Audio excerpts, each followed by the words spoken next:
So, friends, tell me a little bit about Katie's mom. It's so exciting, and I can't wait to hear each of you talk about it. Sure. So I'll go first. So Katie's Mom is a comedy that Meryl and I wrote together that we've been working on for many years together. And we made it independently. Last year we shot it and it's having its premiere at July 2nd with Dances with Films. So we're really excited to have our premiere in Los Angeles and have an audience watch the film. And it's really been a labor for love of love for us.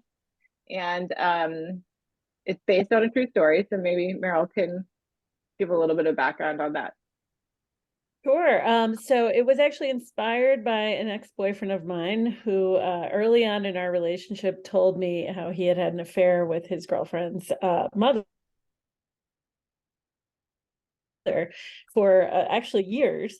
And I didn't take that as a red flag for some reason. And when we ultimately broke up, I started thinking about that. I was looking to write something, and just kind of thinking about The Graduate was sort of the inspiration, and thinking about how we could have like kind of a twist on that, where you start to understand why someone in Mrs. Robinson's situation would do what she did. I like that. Yeah, interesting. Yeah, and Uh, we'd both been working at a production company together and both really loved the show Girls and kind of bonded over that. And also our questionable taste in men sometimes, and really poured that into the script and kind of ran with it. Like, why do women make bad decisions? Like, we feel like we see that a lot on screen for men, but for women, it's like, sometimes they think with their libido, sometimes they're not thinking with their head or making like rational decisions. And the way we created this character is like who's the person who has the most to lose in this situation, and that's how we kind of crafted Nancy, this very nurturing, loving mom who really loves her kids and is really down on her luck when she meets this kind of charming guy who's very captivating and really seems to be the only person at this time in her life who is paying attention to her and is like connecting with her. Nice. That's an interesting way to do it. I never would have thought of ever seeing a movie like that, and I really like that idea. I really do. So good job, friends. And tell me a little bit about the casting and the other characters in the movie and how that all came about. Yeah, they we really wrote the story to be like an amazing part for a woman who's 50 years old. Like, it's very important that she's like really in an age where she's on the cusp of going into kind of middle age in a profound way. And I don't want to give away too much of the story, but there's some story beats very specifically about that. And so we really wanted an actress who could handle this kind of material that could easily make someone unlikable, and also someone who is just fantastic. And the casting process can be really challenging because you're sending out offers. And once we had raised the money, then we're like, okay, we're funded, we're going to shoot. Now we can find our actress. And it's a very nerve-wracking process for filmmakers, because and I would write these letters to different actresses that were kind of guessing that they would be interested, but based on their body of work or what they had done. And then we would send them an offer. And sometimes they wouldn't even read the script or, like look at it really. And then when we met with Dina, it totally clicked creatively. And she had some really fantastic ideas about the script. And she was like, oh, it's like Moonstruck, because, Cher starts out very kind of frumpy at the beginning of Moonstruck, and by the end is this like butterfly who's like rediscovered her sexuality and isn't settling anymore. And that's how we both see Nancy as well. So we just really clicked, and she brought so much to the story and the character, and was just such an amazing collaborator. So it really worked out for us, but it was a scary process while it's happening. And the other actors that we had, Colin Bates, who plays Eli, the son, he's actually been on the project for years. He was like one of our earliest supporters. He was just on Girl from the North Country on Broadway. And Jason Wiles from Third Watch plays the dad. He was fantastic. And Julia Tolchin, who played the daughter, she's hilarious. She actually was through the audition process, and we saw hundreds of tapes for the Katie role, which is a really hard. She's kind of the straight man in the movie, and she's really annoying on purpose, because that's kind of pushing you to root for Nancy and Alex to get together, the young man that's her boyfriend. And she stood out immediately amongst like hundreds of tapes. And then we did a chemistry read with Dina, or was the callback, and they had so much mother-daughter chemistry that it was like amazing. So that all worked out really great. And then Aaron Dominguez is fantastic as the boyfriend, and he played tie-dye guy on Only Murders in the Building, Yes. and he has like amazing chemistry with Dina. And you know, he is a guy that you would ruin your life over. He's a That's what we cutie, so needed. yes. Yes, that's what we needed. And but he has a lot of depth too, and he's really great in the movie. So we, and also Shannon D, who plays Evelyn, kind of giving a shout out to everybody, but she's the trophy wife of her, Nancy's ex-husband. She's like, so she's like 6 feet 6 feet tall. I'm exaggerating a little bit, very tall though, and she's hilarious. Like she isn't what you would normally expect from a trophy wife. So we were really blessed with just like an amazing cast. And we met Aaron on the street, actually. We had just called his agent like that day and asked about his availability. And we were sitting outside of Birds in Larchmont, or not Larchmont, whatever, Hollywood. Franklin Village. And Tyrell has this really amazing capacity to recognize faces. And she was like, "That's Aaron." So we chased him down the street actually and pitched it to him. And he gave us his private email. And yeah, it went from there. That is the cutest thing I think I've ever heard of someone trying to get someone in a movie. That is adorable. What was his I can't believe it reaction? worked. Well, we didn't seem too crazy, luckily, because he had gotten the script that day. Like his agent had sent it to him, so that was good. Like I was like, okay, we don't sound like completely insane. Like this is totally a cold call. And then he was like, wow, this is crazy. Like it was pretty amazing. And we were actually at a meeting with our executive producer at Birds, and like I was like, oh, everybody come over and meet Aaron. Like it was just bizarre, but definitely felt like kismet. Mhm. Yeah, definite happenstance there. I love it. I love it. And great shout out to Larchmont. I went to school in New Rochelle. Actually, the I meant the Larchmont in LA, but Oh, okay. I thought you meant New York. I I was so excited. I was like, I went to school not too far from there. That's so oh, that's exciting. so funny. Yeah, I can't believe there's a Larchmont in LA and in New York. Who would have known? I dated someone from Yonkers as well, so that was the Nice, nice. Not the one based on the story, right? not that one, different one. Okay, not that one. It makes Lots me of ex-boyfriends have inspired this script. Yes, yeah. I Many think each one experiences. has its very own script that could make an interesting movie. Well, Well, we the actually called yeah, our go production ahead. company is called the X Files Productions. So, For like EX. yeah.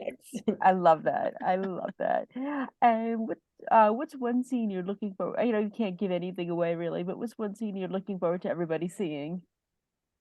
There's a scene where Alex comes out of the pool, and it's really when Nancy's first attracted to him, and she's thrown her phone in the pool. He goes and gets it for her, and as he comes out of the water, it's totally a throwback to Fast Times at Ridgemont High, but like very much sexualizing Aaron, and it definitely wings to the audience too. Like, and now you know exactly what type of movie this is, and it's a little ridiculous on purpose. And I'm really excited to see that on the big screen with a big crowd. I think people might like just cheer or something. It's just really fun. So that's the scene I'm looking forward to. What about you, Meryl? Oh, I'm trying to think of something that's not giving anything away. Hmm. I'm too bad at spoilers, so let's skip me. All of them. You're looking forward to all of All of them. them. Nice. And what's next for you two? Well, we're hopefully doing a nice festival run and getting this film, to a wide audience. And I'm working on my next script that's inspired by my first time at Burning Man last year, with three women in their early 40s going Burning Man together for the first time. And excited to finish that and hopefully shoot it in the near future. And I just finished graduate school, and I wrote. Congrats. Well, thank you. So I'm looking forward to getting that out into the world after we get the movie out into the world.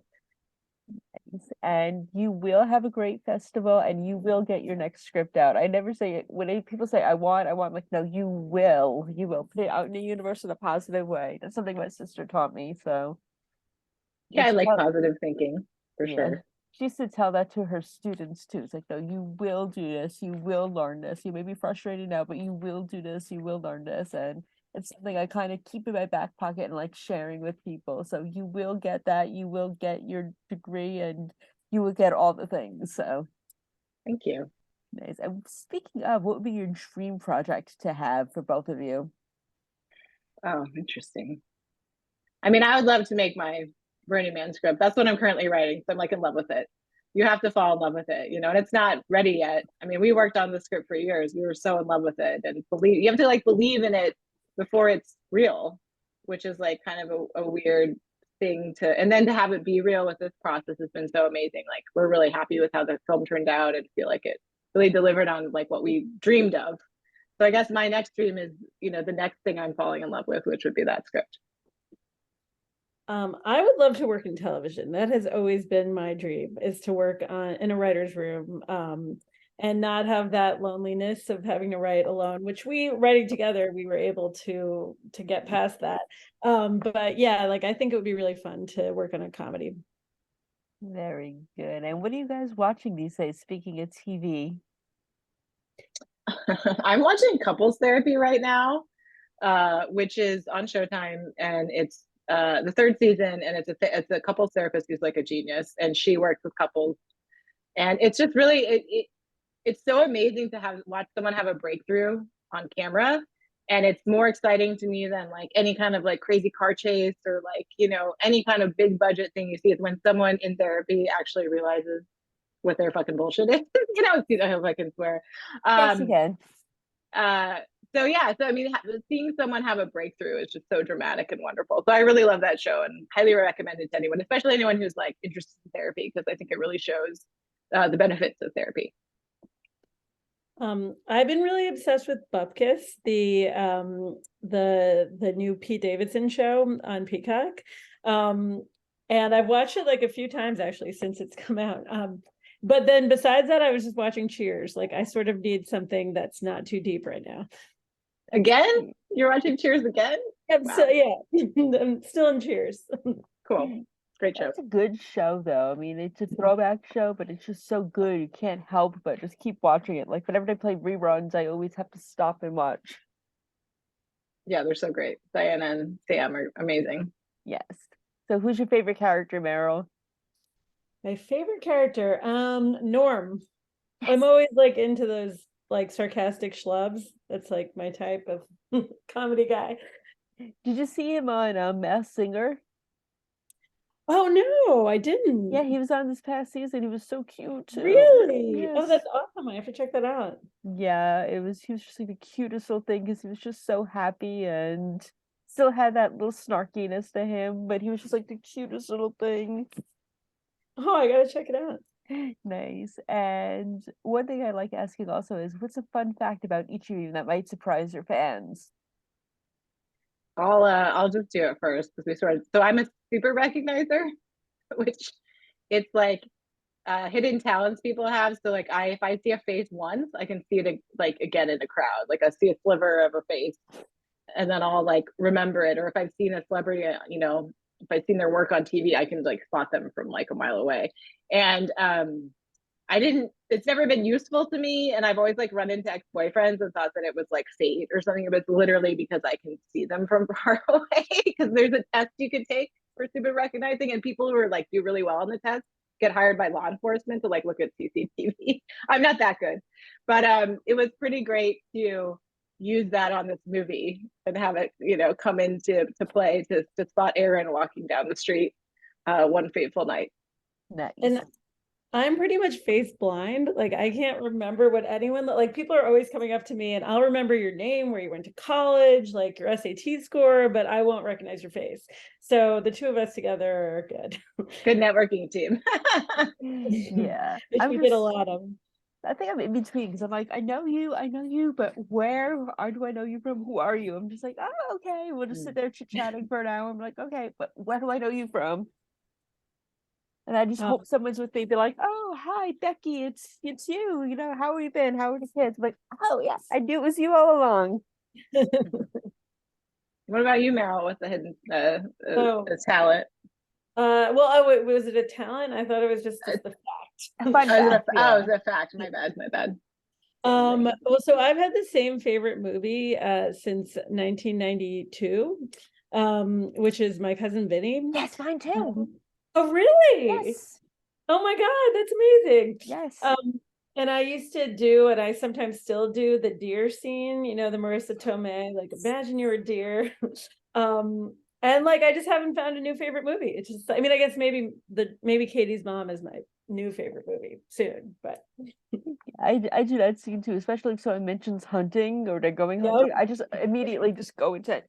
Unfortunately, not a lot of people I know have recognized or remember that scene, and I'm like, how can you not know that iconic No, it's scene? iconic. Love it. I love it too, and I love you too, and I think you're amazing, and I'm so proud of you, and I can't wait to see what you do next. Fantastic. Thanks so much for having us, Of Sammy. We course, really you're appreciate welcome it. back anytime. A lot of fun. Fantastic. Thank you. Thank you. Thanks. Bye.